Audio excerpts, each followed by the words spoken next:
नमस्कार दोस्तों, मैं आप सबों के बीच एक और सवाल लेकर आया हूं जो बिहार एसएससी, एमटीएस, सीजीएल ये सब में पूछता है।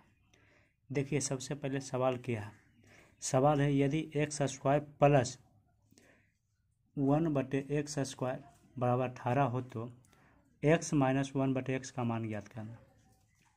तो आइए इसे हमें सॉल्व करते हैं। तो सबसे पहले आप सबों को मालूम होगा a माइनस बी का होल स्क्वायर क्या होता है। तो a माइनस बी का होल स्क्वायर होता है a square plus B square minus 2ab। तो इसी के जगह पर हम a को x मानेंगे और b को 1/x मानेंगे। अब इस फार्मूला a माइनस बी के फार्मूला पर हम सही आते हैं तो x माइनस 1/2 1/x होता है बराबर x square plus 1/x square minus 2x गुने 1/x। तो x से x कट जाएगा तो हम बचेगा क्या। तो हम बच जाएगा x माइनस 1/x के होल स्क्वायर बराबर, यहाँ देखिए x square plus 1/x square का मान कितना दिया हुआ, मान दिया हुआ 18। मान कितना दिया 18।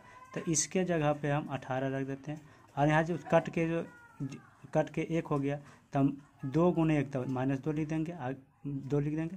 यहीं पर देखिए ये x माइनस 1/x है तो इसको स्क्वायर है तो स्क्वायर करेंगे तो बायां साइड जो है तो बायां साइड में जाएगा, दायां साइड जाएगा तो रूट चढ़ जाएगा, तो रूट चढ़ेगा तो स्क्वायर है तो रूट चढ़ेगा तो क्या हमारा इधर बच जाएगा x माइनस 1/x बराबर √16। तो 16 का वर्गमूल कितना 4, अतः हमारा आंसर कितना हो गया 4।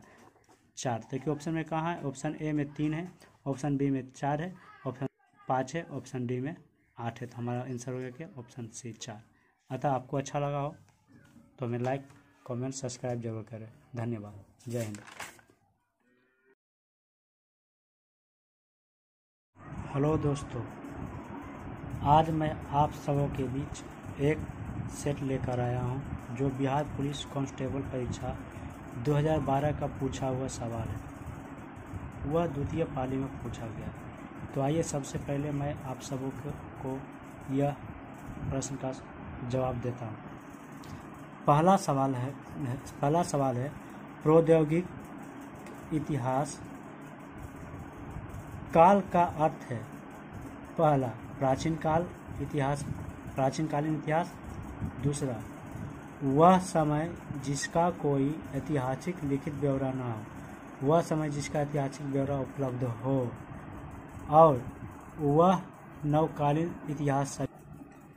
आपका आंसर होगा बी, यानी वह समय जिसका कोई ऐतिहासिक ब्यौरा ना हो। दूसरा सवाल है वास्को डी गामा यात्री कौन था। तो पहला स्पेन, दूसरा इंग्लैंड, तीसरा पुर्तगाल, चौथा डी। यानी तो क्या वास्को डी गामा कहाँ का यात्री था, पुर्तगाल का था। भारतीय संविधान के कितने वर्ष तक के बच्चों के लिए निःशुल्क एवं अनिवार्य शिक्षा की व्यवस्था की गई। देखिए यहाँ निःशुल्क शिक्षा की बात कर रही है तो 6 वर्ष से 14 वर्ष के बीच का है। यानी भारतीय संविधान में निःशुल्क शिक्षा 6 वर्ष से 14 वर्ष के बच्चों के बीच में दिया जा रहा है। चौथा नंबर सवाल, नगर निगम के अध्यक्ष कौन होते हैं। तो नगर निगम के अध्यक्ष महापौर को कहा जाता है। पांचवा सवाल, बांग्लादेश एक स्वतंत्र राष्ट्र बना कब। तो बांग्लादेश 1971 में एक स्वतंत्र राष्ट्र देश बना। 1971 में एक स्वतंत्र राष्ट्र देश बना। सवाल नंबर 6, 42वें संविधान संशोधन द्वारा भारतीय संविधान की प्रस्तावना में निम्नलिखित विशेषता क्या जोड़ी गई है। तो 42वें संशोधन के संविधान में धर्मनिरपेक्षता को जोड़ा गया। सातवां सवाल, सांप्रदायिकता का अर्थ क्या है। तो सांप्रदायिकता का अर्थ है पहला मित्रता, दूसरा धर्म के आधार पर सामाजिक विभाजन, तीसरा धार्मिक सहिष्णुता और चौथा नैतिकता। तो आपका सही जवाब होगा धर्म के आधार पर सामाजिक विभाजन करना। सवाल नंबर 8, 2011 की जनगणना के अनुसार महिलाओं की साक्षरता दर कितना थी। तब 50%। भारतीय राष्ट्रीय कांग्रेस के संस्थापक कौन थे? भारतीय राष्ट्रीय कांग्रेस के संस्थापक कौन थे? Dadabhai Naoroji, Annie Besant, Gopal Krishna Gokhale, A O. Hume. तो आपका आंसर होगा ए.ओ. ह्यूम। 10वां सवाल, भारत में चुनाव की सबसे छोटी इकाई क्या है? तो भारत में सबसे छोटी इकाई क्या है? तो ग्राम पंचायत। ग्राम पंचायत से स्कूल आगे निकलते हैं, देखते हैं।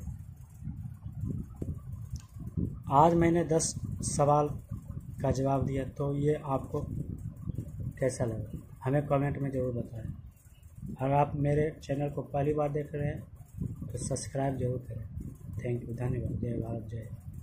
दोस्तों, आज मैं एक सवाल को सॉल्यूशन कर रहा हूँ जो बिहार पुलिस में पूछा गया सवाल है।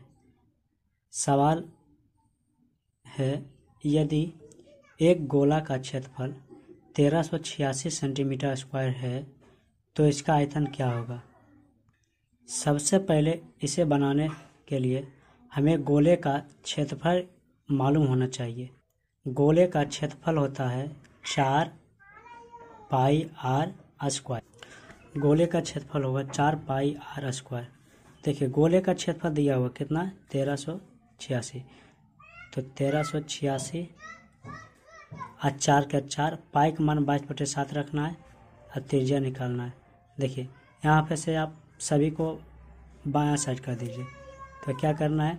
1386 गुने 7/4 गुने 22 बराबर आर स्क्वायर। अगर इसको हम 22 से करते हैं तब 22 छक 32 से और 22 66 आएगा। और उसके बाद इसको 22 66 आएगा। इसके बाद आपको 63 गुने 7/4, यहाँ देखिए आर स्क्वायर है, तो बायां साइड करेंगे तो रूट में आ जाएगा, यानी आर। तो देखिए यहाँ करना क्या है, 63 को 9 गुने 7 लिख देंगे और 7 और बटे 4 अंडर रूट बराबर आर। और देखिए 9 का वर्गमूल 3, 7 2 में से बाहर निकल जाएगा और 2 यानी आर। देखिए तो आर बराबर कितना? 21/2 आर मेरा आ गया। अब यहाँ पे त्रिज्या मेरा 21/2 आ गया। तो हमें गोले का आयतन मालूम होना चाहिए। गोले का आयतन 4/3 पाई r³ होता है। तो आइए इसे सोल्व करते हैं। तो 4/3 पाई का मान 22/7 रखते हैं। त्रिज्या कितना हो गया? 21/2 का होल क्यूब। अब देखिए यहाँ पे 4/3 गुने 22/7 गुने 21/2 को 3 के ऊपर लिखना है। 21/2 गुने 21/2 गुने 21/2। देखिए 7 21 कट जाएगा, 2 दूनी 4 कट जाएगा, फिर 2 21 दूनी 11 दूनी 22 कट जाएगा। तो मेरा बचा क्या? बच गया 11 गुने 21 गुने 21। सभी को गुना करेंगे तो आ जाएगा मेरा 4851, यानी 4851 सेंटीमीटर क्यूब आंसर। यह रहा आपका बिहार पुलिस का पूछा हुआ सवाल।